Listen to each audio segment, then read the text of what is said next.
people need to know that we care about them. They need to know that we care about them, because if we care about them, that means we love them. That means that we're going to be with them, that we're going to encourage them, that we're going to be there for them, and that we're going to, in a sense, be faithful to them in that relationship.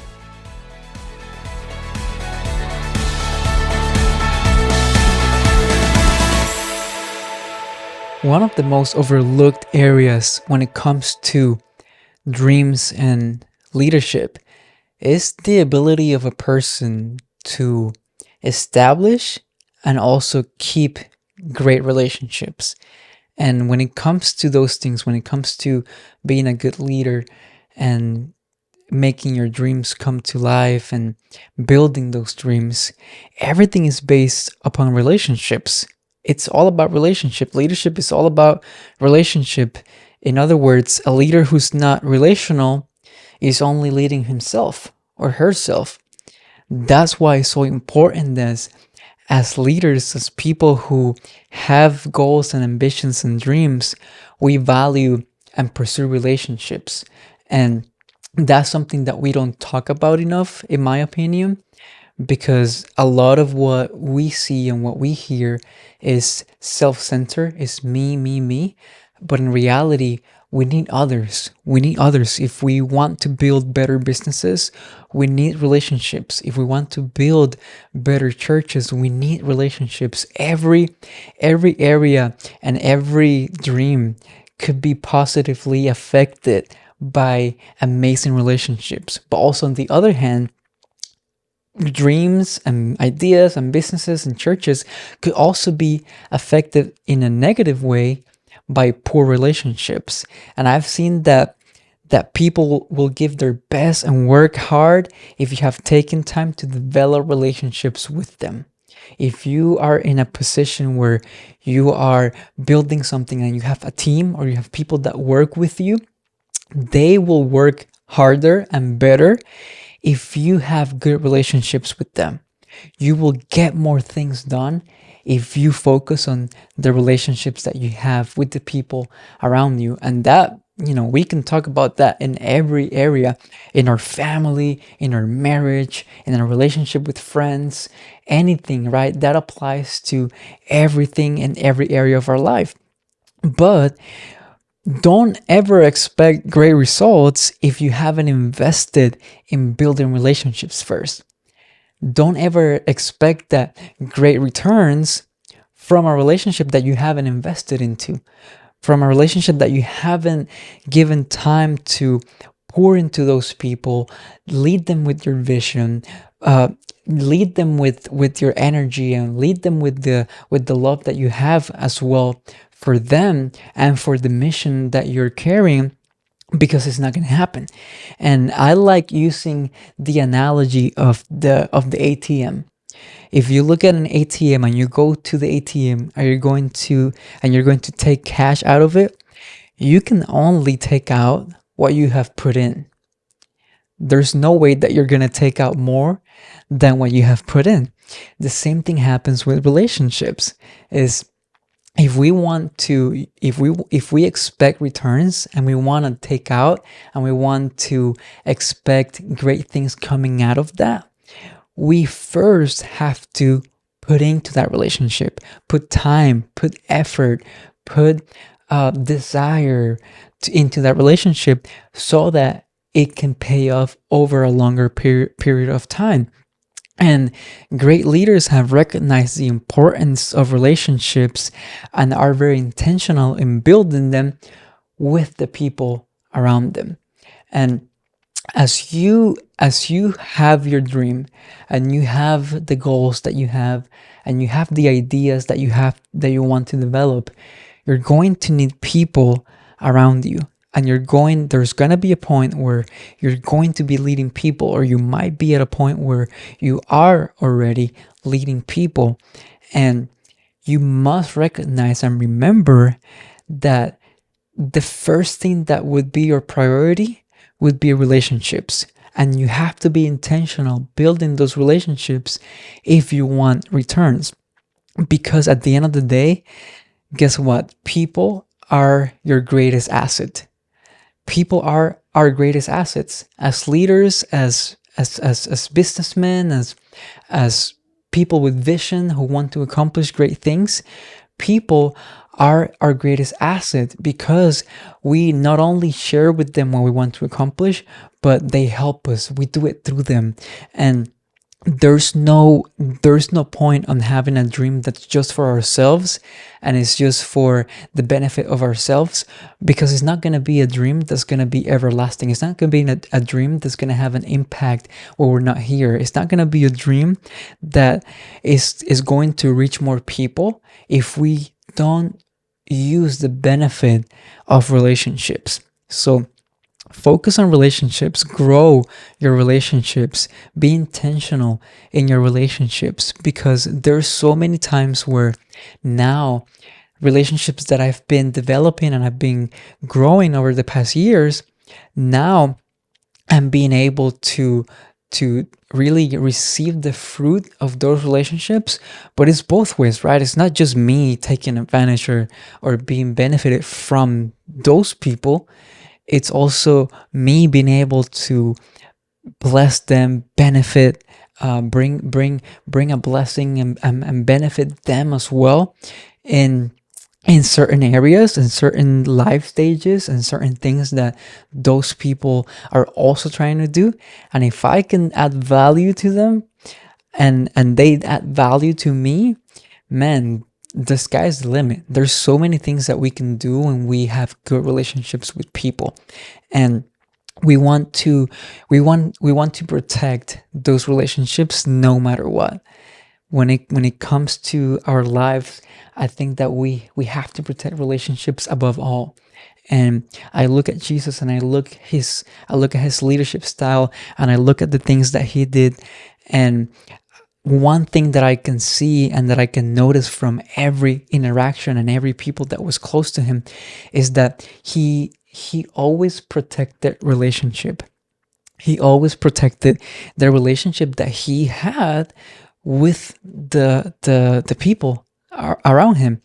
And if we want to establish healthy relationships in our lives, the first thing that we have to do is just get to know them. Get to know them. Start by understanding who they are, understand their background, their story, and with time, they're going to start sharing their fears and also their goals. And the best way to empower people is to understand their fears and their goals, because once you understand what holds them back and you understand where they want to get to, you're able to strategize in a way that you can tackle the fear and promote the growth, tackle the doubt and promote the growth.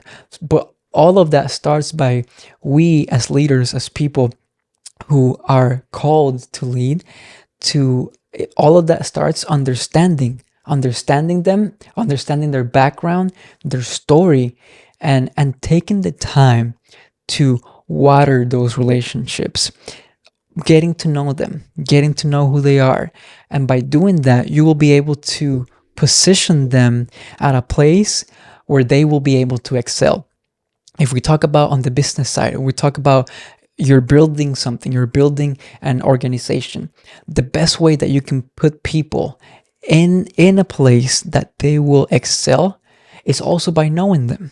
It's also by having and developing a relationship with them where you know their strengths, you know their weaknesses. So therefore, you know what's the best place or the best area in which they can serve in that business or that organization or that church. But it all comes down to relationship, getting to know them, spending time with them. And as you get to know people and those people that you're leading, you must remember that relationships are not a sprint. They're not quick. They're not fast. They are more like a marathon. In other words, you're not going to get there by running as fast as you can. You're going to get there by being consistent. And there's so many areas of our lives where consistency applies and where consistency is so important. And we for us to be able to develop these relationships, we can't look at them with a short-term mind. We can't look at them with a short-term vision. Like, we have to look at them on a long term. We have to look at them on years, right? Years from now, years from this moment. And you want to portray what you want to see in that relationship. You want to portray it yourself. For example, if you want to be honest about, if you want them to be honest about their weaknesses, then you must start by being honest about your own weaknesses. If you want them to be open about their struggles, then you must be open about your struggles, because our goal as leaders is to portray the things that we want to see in return. If we want our people to be joyful, we have to be joyful. If we want our people to work hard, we have to work hard. If we want our people to be committed, we have to be committed, because it's a relationship. What you want to see in them, you have to portray and you have to do first. The second thing is that we want to show that we care about them. When it comes to relationships, we want to show that we care about them. And Theodore Roosevelt once said that people don't care about how much you know until they know about how much you care. In other words, you could be an expert on your field, you could have the biggest business, you could have the biggest dream, you could have the biggest organization or church, but if people don't really feel that you care about them, it won't matter at all. At least not in relationships, and that's what we care about. It won't matter, because they need to know that you care about them, so that they care about what you have to offer, so that they care about your vision, so that they care about partnering with you and helping you and growing with you. And as leaders, we might be tempted sometimes to believe that people will follow us because we know more, or because we have a certain position, or we have a certain role, or because I'm the president, or I'm the CEO, or I'm the lead pastor. People are just going to believe in me, and they're just going to follow me because I am who I am. And that's not the case. We have to show them that we care, so that they care about us, and so that they follow us. And the reality is that the more that we care for people, the more that they're willing to follow, and the more that they're willing to sacrifice, and the more that they're willing to be with us and stay with us over a longer period of time. So we want to show that we care more about them, rather than we care more about what they can bring to the table. And I think that that's where relationships can get tricky sometimes, in many areas, whether it's in our inner circle, family, marriage. When someone feels like you're caring more about what they bring to the table, rather than what you can offer and what you care for them, that's where struggle comes. That's where arguing comes. That's where things get difficult, because again, people need to know that we care about them. They need to know that we care about them, because if we care about them, that means we love them. That means that we're going to be with them, that we're going to encourage them, that we're going to be there for them, and that we're going to, in a sense, be faithful to them in that relationship. Whether it's, a working relationship, friendship relationship, marriage, a business relationship, whatever that relationship is, there are different relationships, but in all of them, we must show that we care for the other part of that relationship. And we show them that by reminding them that they're important, There's so many times where I've had conversations with people where they feel that their leaders don't care about them, And that's not the case. The leaders do care about them, but they have forgotten to remind them that they're important. They have forgotten to remind them that they are valuable to the mission. And there's so many times, like I said, that I've had conversations where that even happens in marriage. And as a pastor, counseling people and talking to people, there are times where the husband or the wife, they felt like the other person don't care about them. And it's not because they don't care, it's because they forgot, or they have forgotten to tell them how important they are, how much they mean, how much they value them, how important they are to the goals that they have together, the goals that they have. Same thing happens in business, same thing happens in different organizations and friendships. If we forget to remind people that they're important, at some point there's gonna be hurt feelings. At some point there's gonna be feelings in their hearts that are going to hinder them from giving their best in that relationship. That's why we have to we have to initiate the fact of reminding them. We have to initiate that those opportunities, they have to come from us, to remind them that they're important, remind them that they're valuable, remind them that you care about them. And one of the, like I kind of like what I was saying a little bit before, I've done some research, and I found that there are studies that show that one of the primary reasons why employees quit their jobs is because they feel underappreciated and undervalued.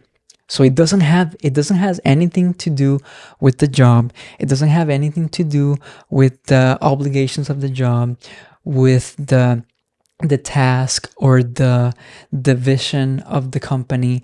It has to do with the leadership, because the employees feel unappreciated. And a job is not going to appreciate you, your leader is. A job is not going to value you, your leaders, your bosses, your coworkers are. So that's how important relationships are, and that's how important it is to remind them that they are valuable and that they're important to the mission. There's another study that found that 66% of employees who quit do so because they feel unappreciated. 66% of the employees that quit. So it doesn't have to do with any practicalities of the job, but rather a boss that could remind them that they're thankful for them. A boss that could remind them that they're valuable and that they're important, and that they are grateful that they're a part of that company or that organization. So relational leaders, they remind their team how important they are, and they take steps to show them. It's not just that they tell them, it's not just that they just say things but they don't show it with their actions. No, they show it with their actions. They go the extra mile to show them that they really care. And the more that we do that, the more that we empower those leaders under us, that ultimately they're going to benefit the mission and the vision of the dream that we're building. So always remind people that they're important to the mission. Remind them, no matter how good or gifted we are at something, we need people. No matter how good you are, you could be the best speaker, you could be the best singer, you could be the best businessman, you could be the best whatever it is. But if you don't have people, you're not going to have the gift of longevity. You're not going to be here or be in that business or that idea striving 10 years from now, 20 years from now, if you don't place your focus on people, if you don't invest in people. There's no way. So again, no matter how good you are, always seek and do your best and work hard to establish good relationships and keep those relationships. I want to thank you for listening to the Dreams Factory podcast. I will see you guys in the next episode.